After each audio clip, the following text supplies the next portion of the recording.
Hello बच्चों। तो आज हम स्टार्ट करने वाले हैं 12th फिजिक्स का एक बहुत इंपॉर्टेंट टॉपिक जो है इलेक्ट्रिसिटी। ये जो इलेक्ट्रिसिटी है ये आपके 12th का एक बहुत लार्ज पोर्शन कवर करता है। लगभग इसके अंदर 6 से 7 चैप्टर्स हैं आपको। तो हम सबसे पहले देखते हैं इलेक्ट्रिसिटी क्या है। तो इलेक्ट्रिसिटी एक तरह की एनर्जी है।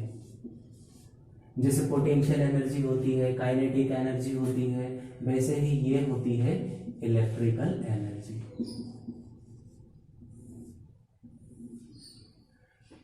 तो सारी एनर्जी का कुछ ना कुछ काम होता है। जैसे कि पोटेंशियल एनर्जी है तो पोटेंशियल एनर्जी वर्क करती है। काइनेटिक एनर्जी किसी भी बॉडी को मोशन देती है। तो वैसे ही इलेक्ट्रिकल एनर्जी क्या करती है? तो इलेक्ट्रिकल एनर्जी चीजों को अट्रैक्ट करने का काम करती है। यदि इलेक्ट्रिकल एनर्जी किसी बॉडी के पास होगी तो वो दूसरी बॉडी को अपनी ओर अट्रैक्ट करेगा। इसका एक एग्जांपल देखते हैं हम कि यदि हम एक बैलून लें और उस बैलून को किसी सिल्क के क्लॉथ से रब करेंगे और जब उसे छोटे छोटे पेपर के पीस के पास ले जाएंगे तो ये क्या करेगा? बैलून इन पीसेस को अपनी ओर अट्रैक्ट करेगा। तो ऐसा क्यों हुआ? क्योंकि जब हमने इसको रब किया हमने इसे इलेक्ट्रिकल एनर्जी दे दी। इलेक्ट्रिकल एनर्जी दे दी तो ये हो गया चार्ज और इसीलिए हमने इसे कह दिया चार्ज बॉडी। इसके ऊपर पूरे पर चार्ज आ चुका है समय का। और क्योंकि हमने इसे इलेक्ट्रिकल एनर्जी दे दी इसलिए अब ये पेपर के पीसेस को अट्रैक्ट करेगा। ये एक अकेला एग्जांपल नहीं है, बहुत सारे एग्जांपल है। जैसे कि किसी स्केल को आप किसी क्लॉथ से रब करेंगे तो वो पेपर को अट्रैक्ट करता है या आपके हेयर्स को अट्रैक्ट करता है। और भी बहुत सारे एग्जांपल हैं इलेक्ट्रिसिटी के। तो इलेक्ट्रिसिटी को हम डिफाइन कैसे करते हैं? It is the energy due to which matter gets the property to attract other bodies। ये बेसिक वर्क होता है इलेक्ट्रिक एनर्जी का। तो ये जो इलेक्ट्रिसिटी है इसे हम दो पोर्शन में स्टडी करते हैं। पहला पोर्शन आता है इलेक्ट्रोस्टैटिक्स और इसका जो दूसरा पोर्शन है ये है इलेक्ट्रोडायनेमिक्स। तो इलेक्ट्रोस्टैटिक्स हम स्टडी कब करते हैं? जब भी चार्ज रेस्ट कंडीशन में होता है तो ये इलेक्ट्रोस्टैटिक्स में आता है। तो हम इसे डिफाइन करते हैं, electrostatics is the branch of physics which deals with charge at rest. वैसे ही इलेक्ट्रोडायनेमिक्स है। तो इलेक्ट्रोडायनेमिक्स ये जो है ये भी चार्ज के बारे में है, लेकिन इस समय पर चार्ज होंगे मोशन में। तो इसे हम डिफाइन कर सकते हैं, electrodynamics is the branch of physics which deals with charge at motion. तो ये जो इलेक्ट्रोस्टैटिक्स है इसके हमारे पास दो चैप्टर है। फर्स्ट चैप्टर है चार्जेस एंड इलेक्ट्रिक फील्ड और जो दूसरा चैप्टर है वो है electric potential and capacitance. Electrodynamics है, इसमें काफी सारी यूनिक चैप्टर्स हैं हमारे पास। जैसे सबसे फर्स्ट है इलेक्ट्रिक करंट। ये इसे हम करंट इलेक्ट्रिसिटी कहते हैं। तो करंट इलेक्ट्रिसिटी में चार्जेस मोशन में होते हैं। Second magnetic effect of current.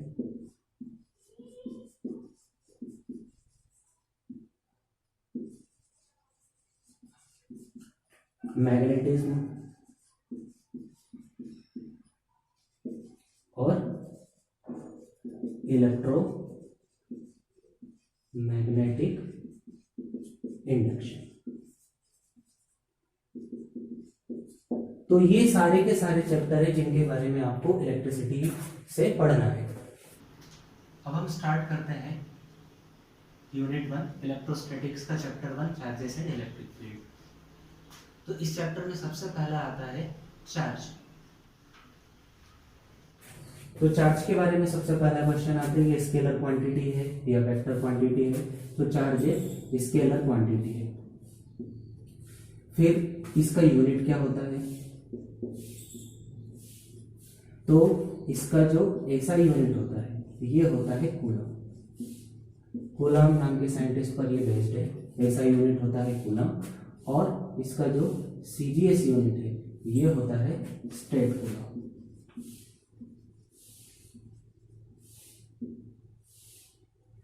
फिर इसका हम देखते हैं डायमेंशनल फॉर्मूला।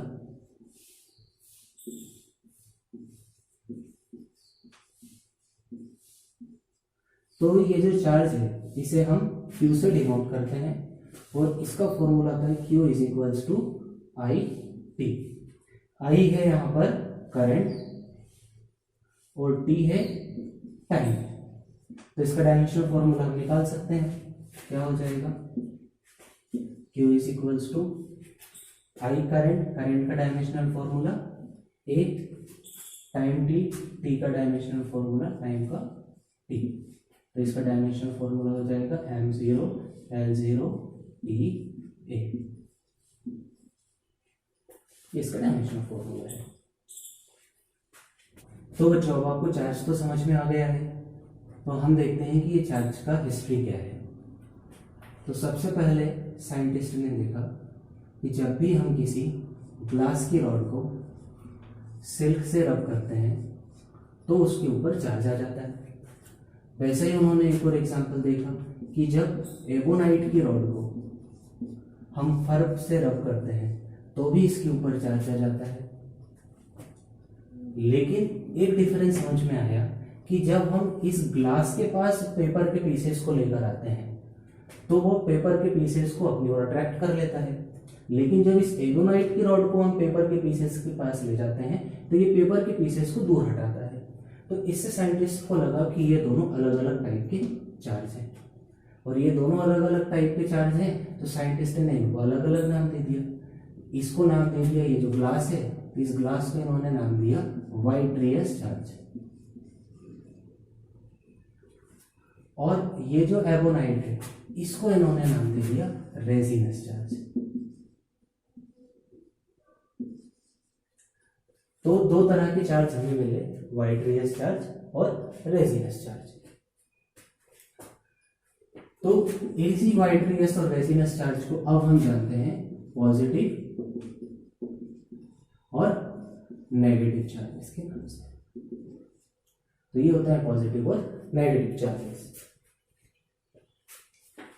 अब आपको चार्ज के बारे में इतना तो पता ही है कि दो पॉजिटिव चार्ज एक दूसरे को रिपेल करते हैं, दो नेगेटिव चार्ज एक दूसरे को रिपेल करते हैं, और एक पॉजिटिव और एक नेगेटिव चार्ज एक दूसरे को अट्रैक्ट करते हैं। तो ये चार्ज के बारे में बिल्कुल बेसिक्स है।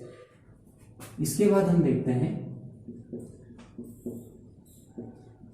इलेक्ट्रॉनिक प्रिंसिपल ऑफ चार्जेस कि चार्जेस होते क्या हैं, इलेक्ट्रॉनिक प्रिंसिपल क्या है। तो इसका इलेक्ट्रॉनिक प्रिंसिपल समझने के लिए हम कंसिडर करते हैं कि हमारे पास एक एटम है, और इस एटम के न्यूक्लियस में 4 प्रोटॉन्स हैं। क्योंकि इसके पास 4 प्रोटॉन्स हैं इसीलिए इसके पास 4 इलेक्ट्रॉन्स भी होंगे। अब हमारे पास एक दूसरा एटम है। इस एटम के न्यूक्लियस में हमारे पास 3 प्रोटॉन्स थे। तो यदि ये 3 प्रोटॉन्स थे तो इसके पास 3 इलेक्ट्रॉन्स भी होंगे। 3 प्रोटॉन्स हैं तो 3 इलेक्ट्रॉन होंगे। वैसे इसमें 4 प्रोटॉन्स हैं तो 4 इलेक्ट्रॉन होंगे। लेकिन हमने क्या किया, इसमें से एक इलेक्ट्रॉन को निकाला और इस इलेक्ट्रॉन को यहां दे दिया। तो इस हिसाब से अब यदि हम देखें तो इसके पास 4 इलेक्ट्रॉन की जगह केवल 3 इलेक्ट्रॉन्स बचे और इसके पास 3 इलेक्ट्रॉन की जगह 4 इलेक्ट्रॉन्स आ गए, तो इसके पास एक्स्ट्रा एक प्रोटॉन बचा। तो इसके पास एक्स्ट्रा 1 प्रोटॉन है और 1 प्रोटॉन के ऊपर चार्ज होता है प्लस 1.6 इंटू 10⁻⁻⁹ कूलम। ये 1 प्रोटॉन का चार्ज है और क्योंकि ये पॉजिटिव है इसलिए हमने इसे कह दिया कि ये पॉजिटिव चार्ज है। वैसे यदि इसे हम देखते हैं तो इसके पास 3 प्रोटॉन्स और 4 इलेक्ट्रॉन्स है, इसका मतलब इसके पास 1 एक्स्ट्रा इलेक्ट्रॉन है, 1 इलेक्ट्रॉन है इसके पास एक्स्ट्रा। और इलेक्ट्रॉन के ऊपर चार्ज होता है -1.6 इंटू 10⁻⁻⁹ कूलम। क्योंकि ये नेगेटिव होते हैं इलेक्ट्रॉन्स इसलिए हम इसे कहते हैं नेगेटिव चार्जेस। तो पॉजिटिव जो चार्ज होता है इसमें नंबर ऑफ प्रोटॉन्स हमेशा ज्यादा होते हैं नंबर ऑफ इलेक्ट्रॉन से, और जो नेगेटिव चार्ज होता है इसमें नंबर ऑफ इलेक्ट्रॉन हमेशा ज्यादा होते हैं नंबर ऑफ प्रोटॉन से। तो इससे हमें समझ में आएगा कि यदि किसी भी एटम से इलेक्ट्रॉन निकाल लिए जाए तो वो पॉजिटिव चार्ज बन जाता है, और यदि किसी भी एटम को इलेक्ट्रॉन दे दिए जाए तो वो नेगेटिव चार्ज बन जाता है। तो इसी तरह से हम कैलकुलेट कर सकते हैं कि मान लीजिए कि किसी एटम से लेट 2 इलेक्ट्रॉन्स आर रिमूव्ड,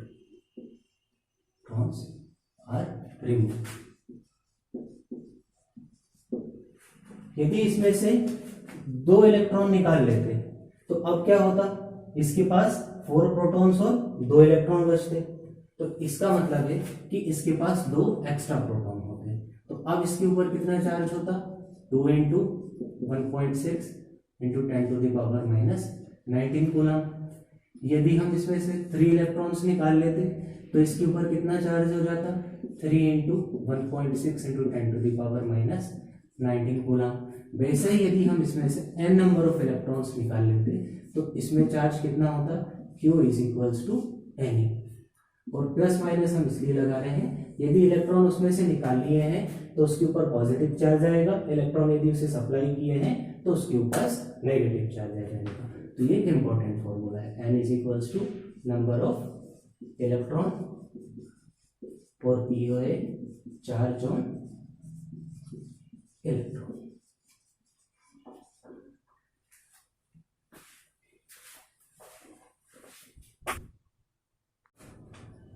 तो अब मैं आप लोगों को 2 क्वेश्चन देता हूं। सबसे पहले नंबर का क्वेश्चन है 10⁻20 इलेक्ट्रॉन्स आर सप्लाइड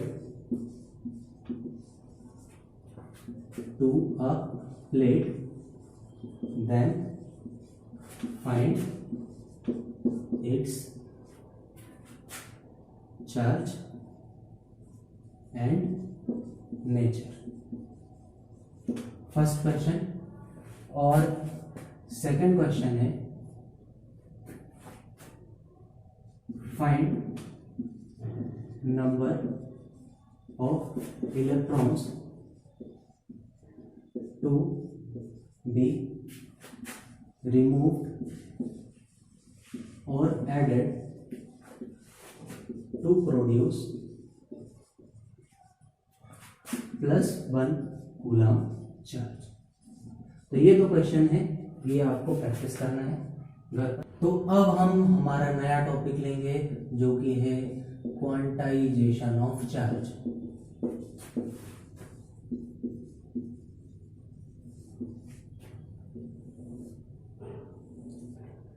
तो according to quantization of charge, any charge produced is always an integer multiple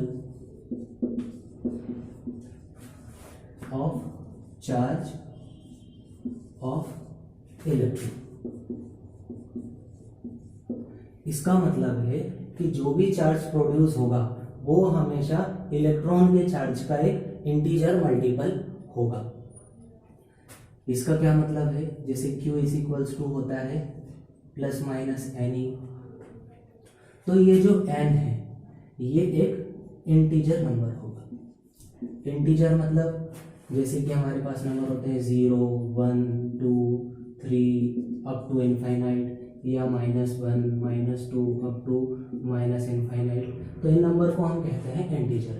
तो क्वांटाइजेशन ऑफ चार्ज यही बताता है कि जो भी चार्ज प्रोड्यूस होगा वो हमेशा एक इंटीजर मल्टीपल होगा चार्ज ऑफ इलेक्ट्रॉन। इसका मतलब है जो भी चार्ज प्रोड्यूस हो रहा है, जैसे कि हम एक बात करते हैं Q इज इक्वल्स टू, आपके पास कोई भी चार्ज है, या तो 1 ही हो सकता है, या 2 ही हो सकता है, या 3 ही हो सकता है, लेकिन ये 2.5 इंटू E कभी पॉसिबल नहीं है। ये नंबर हमेशा एक इंटीजर नंबर होगा। तो इसका हम एक एग्जाम्पल देखते हैं कि हमें जब भी कोई चार्ज प्रोड्यूस करना हो तो या तो हमें उसमें से इलेक्ट्रॉन निकालने पड़ते हैं, या तो उसे इलेक्ट्रॉन सप्लाई करने पड़ते हैं।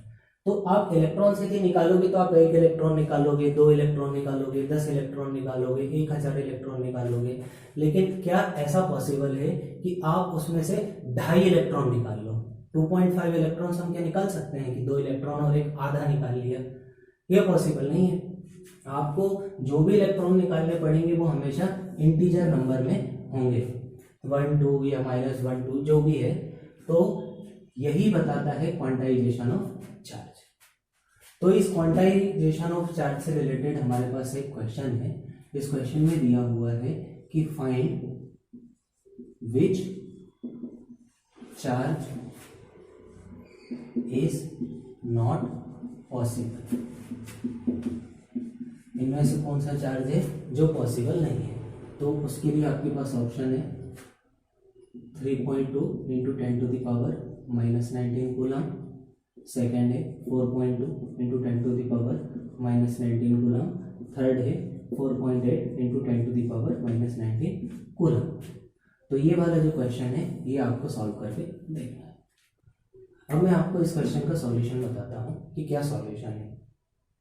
तो हम इन सारे यदि एग्जाम्पल को देखें तो चार्ज का फॉर्मूला क्या है, Q is equals to NE। तो हम सबसे पहले फर्स्ट को देखते हैं। तो ये कितना है, number first 3.2 into 10 to the power -19 is equals to n, और E का वैल्यू है 1.6 इंटू 10 टू द पावर -19। तो ये कैंसिल हो गया, और 1.6 से ये 2 टाइम्स कैंसिल हो गया, तो n इज इक्वल्स टू 2। ये एक इंटीजर नंबर है, तो क्वांटाइजेशन के अकॉर्डिंग ये कोई चार्ज पॉसिबल है। सेकंड देखते हैं। सेकंड में हमें चार्ज कितना दिया है, 4.2 into 10 to the power -19 is equals to n into 1.6 into 10 to the power -19। तो ये क्या हो जाएगा, 4.2, ये तो कैंसिल हो गया, और 4.2 upon 1.6 is equals to n। तो n का वैल्यू हमारे पास आ जाएगा 2.6 और इसके बाद कुछ। तो क्या ये पॉसिबल है कि हम 2.6 इलेक्ट्रॉन किसी भी ऑब्जेक्ट्स में से निकाल पाए? तो ये पॉसिबल नहीं है। तो ये वाला जो चार्ज है ये चार्ज होना पॉसिबल नहीं है। यही एप्लीकेशन है क्वांटाइजेशन ऑफ चार्ज की। अब हमारा नेक्स्ट टॉपिक है प्रोडक्शन ऑफ चार्ज, कि चार्ज कैसे प्रोड्यूस होता है। तो चार्ज प्रोड्यूस करने के लिए हमारे पास 2 मेथड होती हैं। Number first conduction, and number second induction. तो हम कंडक्शन और इंडक्शन इन 2 मेथड से चार्ज को प्रोड्यूस कर सकते हैं। तो हम सबसे पहला एग्जांपल देखते हैं कंडक्शन। कि कंडक्शन क्या होता है। तो कंडक्शन एक सिंपल प्रोसेस है। इसमें हमारे पास पहले से एक चार्ज बॉडी होती है। कंसिडर कीजिए कि एक चार्ज बॉडी है, इसके पास बहुत सारा पॉजिटिव चार्ज था, और जब हम इस पॉजिटिव चार्ज के कांटेक्ट में एक दूसरी बॉडी लाएंगे जो कि अभी है न्यूट्रल, ये बॉडी है अभी न्यूट्रल, लेकिन जब हम ये इन दोनों को आपस में कांटेक्ट में लाते हैं तो इसका जो पॉजिटिव चार्ज है, ये पॉजिटिव चार्ज निकलकर इसमें जाने लगता है।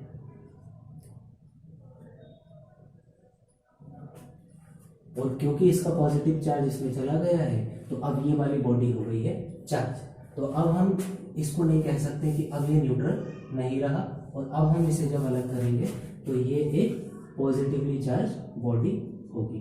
तो ए जो था ये था चार्ज्ड बॉडी, और ये जो था ये सेकंड है जिसको हमने अभी चार्ज किया है। तो ये जो प्रोसेस है ये प्रोसेस होती है कंडक्शन। फिर दूसरी प्रोसेस आती है कंडक्शन के बाद, नंबर सेकंड इंडक्शन।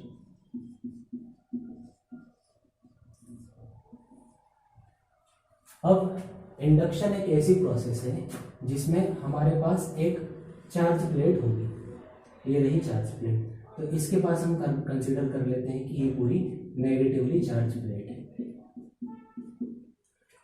और ये रही हमारी चार्ज प्लेट।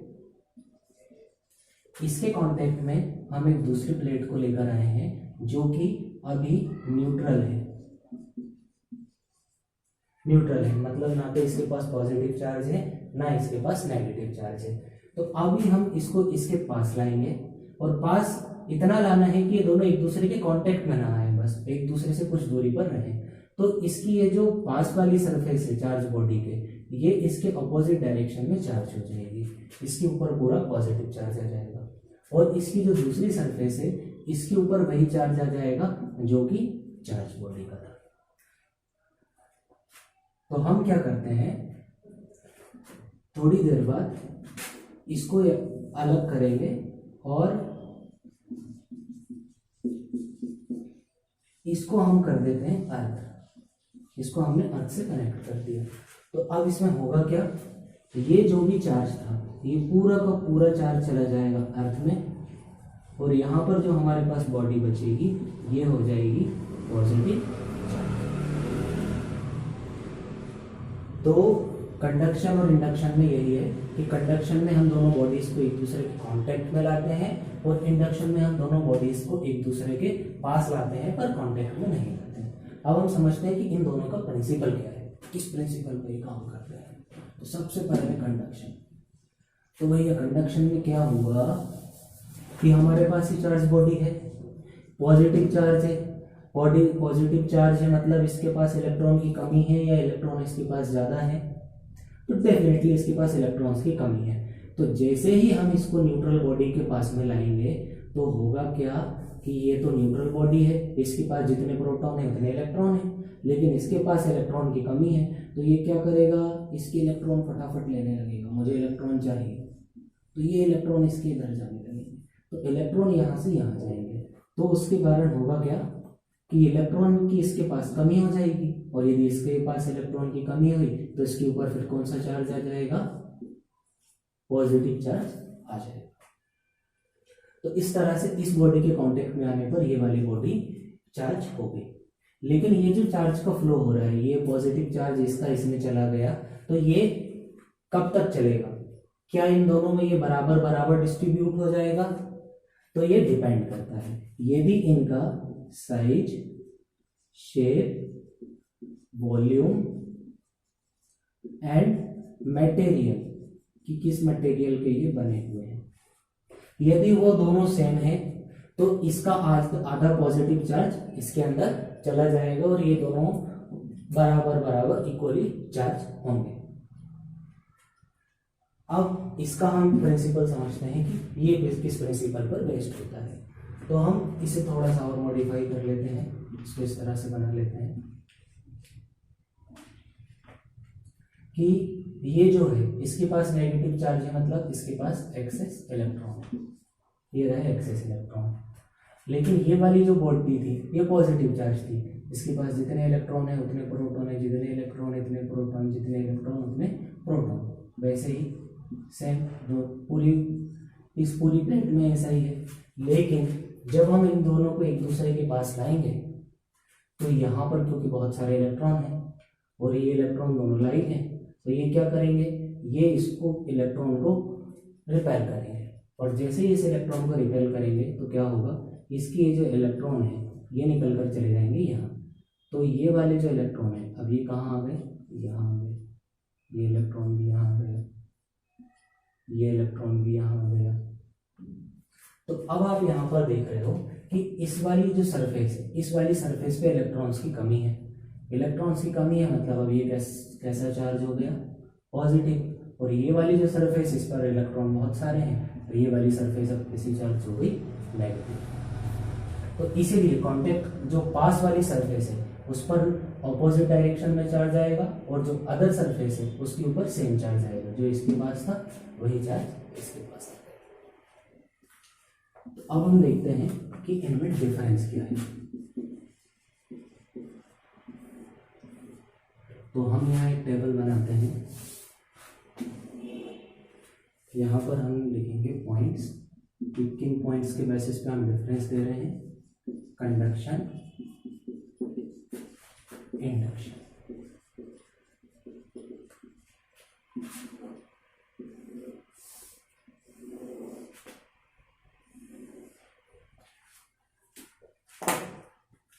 तो हमारा सबसे पहला पॉइंट है कांटेक्ट, कि इन दोनों का कांटेक्ट कैसा है। तो यदि कंडक्शन है तो दोनों बॉडीज एक दूसरे को टच कर रही हैं, तो ये क्या कर रहे हैं, टच कर रहे हैं एक दूसरे को, प्योर कांटेक्ट है। लेकिन यदि आप इंडक्शन में देख रहे हो तो ये दोनों बॉडीज एक दूसरे से कुछ दूरी पर रखी हुई हैं, तो इसका डिस्टेंस है, नो डायरेक्ट कांटेक्ट, पहला। फिर इसके बाद आता है नंबर सेकंड, यदि हम इसको देखें, यदि ये पॉजिटिव चार्ज था तो दूसरी वाली बॉडी भी पॉजिटिव चार्ज हो गई। तो हम देखते हैं यहां पर चार्ज, तो यदि ये पॉजिटिव थी तो ये पॉजिटिव है, तो सेम चार्ज। लेकिन यदि इसमें देख रहे हो ये नेगेटिव चार्ज थी, तो ये वाली जो प्लेट है ये कैसी हो गई, पॉजिटिव चार्ज, तो ऑपोजिट चार्ज। फिर उसके बाद थर्ड पॉइंट आता है कि अमाउंट ऑफ चार्ज। तो आप यहां पर देख सकते हो कि क्योंकि इसका कुछ चार्ज इसमें आया है, इसलिए ये वाली बॉडी का चार्ज कम होता जाएगा और इस बॉडी का चार्ज बढ़ता जाएगा। तो नेक्स्ट है amount of charge in charged body. तो इसमें अमाउंट ऑफ चार्ज डिक्रीज होता जाएगा, लेकिन इसमें आप देख रहे हो कि इसका कोई भी चार्ज इसमें नहीं गया है, तो इसमें अमाउंट ऑफ चार्ज कांस्टेंट रहेगा, रिमेन्स सेम। फिर नेक्स्ट पॉइंट आता है नंबर 4, ड्यूरेशन, कि आखिर कब तक चार्ज रहेगा। यदि हम कंडक्शन को देखते हैं तो इस कंडक्शन में ये दोनों बॉडीज एक दूसरे के कांटेक्ट में हमने रखी थी, इसलिए इसका चार्ज इसमें आ गया। लेकिन जब हम इसको अलग कर लेंगे, क्योंकि इसमें चार्ज आ ही गया है, इसलिए इसका चार्ज नहीं घटेगा, तो body remains charge after separation. लेकिन यदि आप इसको देखो तो इसमें यदि हमने इस चार्ज बॉडी को दूर कर लिया तो इसके ये इलेक्ट्रॉन वापस यहीं पर आ जाएंगे, और यदि ये इलेक्ट्रॉन वापस यहीं पर आ गए तो इसका मतलब है कि ये बॉडी वापस से डिस्चार्ज हो जाएगी। तो बॉडी डिस्चार्जेस आफ्टर सेपरेशन। तो बच्चों ये आज का टॉपिक था, टोटल इतना ही। तो आई होप कि तुमको ये टॉपिक समझ में आया होगा। तो आप लोगों को ये क्वेश्चन दिए हुए थे मैंने, और मैं इन क्वेश्चन का आपको सॉल्यूशन बताता हूँ। जैसे कि सबसे पहला ये वाला क्वेश्चन, तो इस क्वेश्चन में हमें क्या दिया हुआ है, 10⁻20 इलेक्ट्रॉन सप्लाई किए, मतलब गिवन है हमें कि 10⁻20 इलेक्ट्रॉन आप इसमें सप्लाई किए हैं। और इसका चार्ज पूछा है, तो चार्ज का फॉर्मूला होता है Q is equals to n e, Q is equals to हो जाएगा n 10⁻20 और E का वैल्यू 1.6 इंटू 10⁻⁻⁻⁹। तो Q इज इक्वल्स टू हो जाएगा 1.6 into 10, Q is equals to 16 coulomb. अब क्वेश्चन आता है इसका नेचर, कि ये पॉजिटिव होगा या नेगेटिव होगा। तो इसमें क्या किया है, इलेक्ट्रॉन्स आर सप्लाइड, इलेक्ट्रॉन उसे दे दिए हैं, इसका मतलब उसके पास इलेक्ट्रॉन ज्यादा है, और यदि इलेक्ट्रॉन ज्यादा है तो उसके ऊपर जो चार्ज होगा वो हो जाएगा -16 कूलम। फिर क्वेश्चन नंबर 2 देखते हैं। इसमें हमें क्या दिया हुआ है कि चार्ज कितना प्रोड्यूस करना है, Q is equals to 1 coulomb, और हमें फाइंड क्या करना है कि टोटल कितने नंबर ऑफ इलेक्ट्रॉन्स लगेंगे। तो फॉर्मूले में वैल्यू पुट करते हैं, Q is equals to n e, Q दिया हुआ है 1, n का वैल्यू हमें नहीं पता, E का वैल्यू 1.6 इंटू 10⁻⁻90, इसे नीचे ले जाते हैं तो 1/1.6 into 10⁻⁻90 is equals to n। तो ये हो जाएगा 10⁻19/1.6 इज इक्वल्स टू n। तो इसे जब हम सॉल्व करेंगे तो हमें मिलेगा n is equals to 6.25 into 10⁻18। तो इससे हमें समझ में आता है कि 1 कूलम चार्ज को प्रोड्यूस करने के लिए हमें कितने इलेक्ट्रॉन्स निकालने या सप्लाई करने पड़ेंगे।